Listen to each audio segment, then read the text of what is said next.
আসসালামু আলাইকুম। আশা করছি আপনারা সবাই ভালো আছেন। আমরাও আল্লাহ তাআলার অশেষ রহমতে আলহামদুলিল্লাহ ভালো আছি।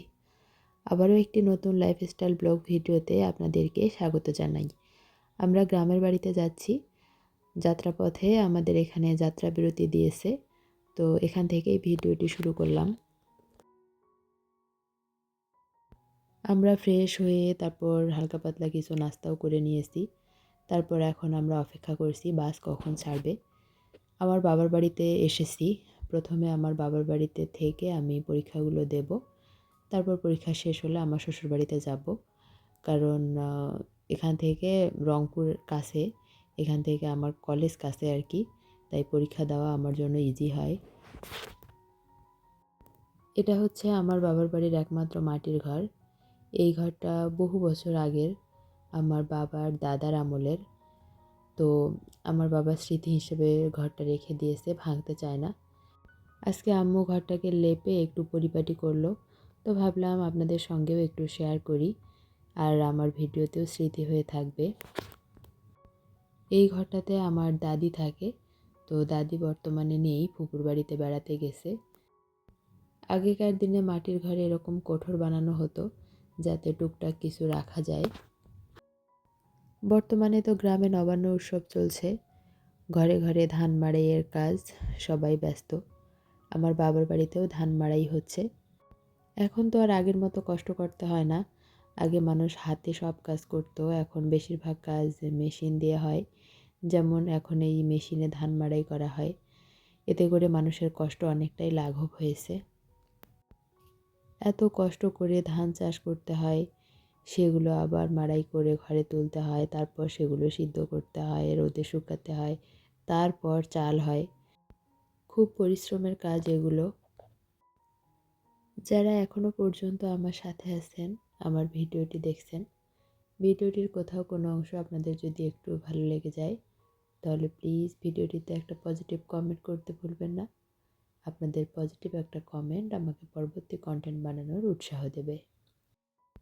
আমাদের বাড়িতে সকল ধরনের কৃষিকাজ হলেও আমার বাবা কিন্তু ফুল টাইম কৃষক নন। উনি একজন স্কুল শিক্ষক। পাশাপাশি আমাদের যে জমি জমা আছে সেগুলোতেও চাষাবাদ করা হয়, এই আর কি। আমাদের বাড়িতে প্রধান অর্থকরী ফসল হচ্ছে আম, ধান, আলু, এগুলোই। মূলত চাষাবাদ বলতে ধান আর আলু এগুলোই করা হয়, আর আম। আমার মেয়ের জন্য এই জিনিসগুলো কিনে আনা হলো, কারণ যে কয়েকদিনেই থাকি না কেন এই জিনিসগুলোর প্রয়োজনীয়তা খুব অনুভব হয়। মনে হয় যে এগুলো ছাড়া যেন চলতেই পারছি না, তাই নিয়ে আসলাম। একটা হচ্ছে পটি আর একটা হচ্ছে বাথটব। হয়তো দেখেই বুঝতে পারছেন আপনারা।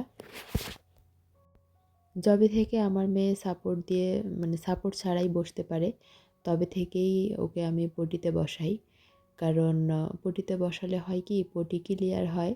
আর তাছাড়াও হচ্ছে মানে কাঁথায় যদি টয়লেট করে সেগুলো পরিষ্কার করতে ভালো লাগে না। তাই বাচ্চারা যখন সাপোর্ট দিয়ে বসতে পারে তারপর থেকেই পটিতে বসানো যায়। এটাকে মূলত পটি ট্রেনিং বলে না, পটি ট্রেনিং 18 মাসের পর দিতে হয়। এটা জাস্ট নর্মালি ও যখন পটি করতে চায় তখন এখানে ওকে বসালে আমার আর কাঁথা পরিষ্কার করতে হয় না। জাস্ট এখানে পটি করলো, এটা ক্লিন করে ফেললাম, হয়ে গেল। আর বাচ্চাদের গোসলের জন্য এই বাথটবগুলো খুব জরুরি। আমি এর আগে যখন ও ছোটো ছিল তখন এখানে আসলে গামলায় গোসল করাতাম। এখন যেহেতু একটু বড় হয়ে গিয়েছে, গামলায় পা ধরে না, মানে জায়গা হয় না, বসতে পারে না গামলায় এখন আর। সেজন্য ভাবলাম যে 10 দিন 15 দিন করে তো থাকাই হয়, তাই একটা বাথটব এখানে রেখে দেই। তাই নিয়ে আসা হলো এগুলো। আমার বাড়ি হয়েছে বর্তমানে 3টা। একটা বাবার বাড়ি, একটা শ্বশুর বাড়ি, আর একটা ঢাকায় আমার ভাড়া বাড়ি। তো সবখানেই সব জিনিসপত্র কিনে রাখতে হয়। এই যে আমার কলিজার টুকরা এখানে ঘুমাচ্ছে, কিন্তু ওকে রেখে আমার এখন চলে যেতে হচ্ছে অনেক দূরে পরীক্ষা দিতে। প্রায় 20 কিলোমিটার দূরে ওকে রেখে আমি যাব আমার মায়ের কাছে। আমার কলিজাটা ছিঁড়ে যাচ্ছিল, কিন্তু কিছুই করার নেই। ওকে নিয়ে গেলে হয় কি, ও বাইরে কিছুই খেতে চায় না, যার জন্য অযথাই ওকে নিয়ে গেলে শুধু টায়ার্ড হয়ে যায়। তাই ভাবলাম যে বাসায় থাকবে, ফর্মুলা খাবে, আর আম্মু ওর দেখাশোনা করবে, আমিও শান্তিতে পরীক্ষা দিতে পারবো, ওরও আরাম হবে, সেজন্য ওকে রেখেই এবার গিয়েছিলাম। আমার পরীক্ষা ছিল মাত্র 3 দিন। আর আমি হচ্ছে মোটামুটি এই তো সকাল 7:30টায় বাসা থেকে বের হতাম, জোহরের মধ্যেই আবার ফিরে আসতাম, সেজন্যই এই রিস্কটা নিয়েছিলাম। এই তো কথা বলতে বলতেই আমি কলেজে চলে এসেছি। তারপর ক্লাসে বসে অপেক্ষা করছি, পরীক্ষা শুরু হবে একটু পরেই। ইনকোর্স পরীক্ষা চলছে, ফাইনাল পরীক্ষা নয়। আগের সময় হলে তো পরীক্ষা দিতামই না, কিন্তু বর্তমানে জাতীয় বিশ্ববিদ্যালয় বাধ্যতামূলক করেছে ইনকোর্স দেওয়াই লাগে, কারণ ইনকোর্সের খাতা নাকি এখন বোর্ডে যাবে, সেজন্য অ্যাটেন্ড করাই লাগবে, তাই আর কি দেওয়া লাগতেছে। কি বলবো, বাসায় মেয়েটাকে রেখে এসে আমার কলিজা ছিঁড়ে যাচ্ছিল। মানুষ যে কি করে বাচ্চা রেখে জব করে, পড়াশোনা করে, আমি তো 2-1 দিনই বাচ্চা ছাড়া থাকতে পারছি না, মাত্র কয়েক ঘন্টা। আর মানুষ দিনের পর দিন শুনি যে বাচ্চা রেখে জবে যায়। আসলে হয়তো পরিস্থিতির শিকার, কিন্তু এই পরিস্থিতি না খুব কঠিন। বাচ্চাকে বাসায় রেখে মা যখন জবে যায় বা পড়াশোনা করতে কলেজে যায়, সেই মায়ের যে কেমন লাগে সেটা আমি অনুভব করতে পারছিলাম। পরীক্ষা শেষ করে আর কোনো দিকে তাকানোর কোনো সুযোগ নেই। আমি তাড়াহুড়া করে বাড়ির পথে রওনা দিচ্ছি। আগের সময় হলে হতো কি, বান্ধবীদের সঙ্গে সময় কাটাতাম। এই যে এখানে কলেজে প্রোগ্রাম চলছে, সাংস্কৃতিক সপ্তাহ চলছে, তো সেখানে হয়তো একটু দাঁড়াতাম। আমি কোনো দিকে না তাকিয়ে শুধু বাড়ির দিকেই রওনা দিয়েছি। তারপরও আমার একটু মার্কেটে যেতে হবে, আমার মেয়ের জন্য একটা শীতের ড্রেস নিতে হবে।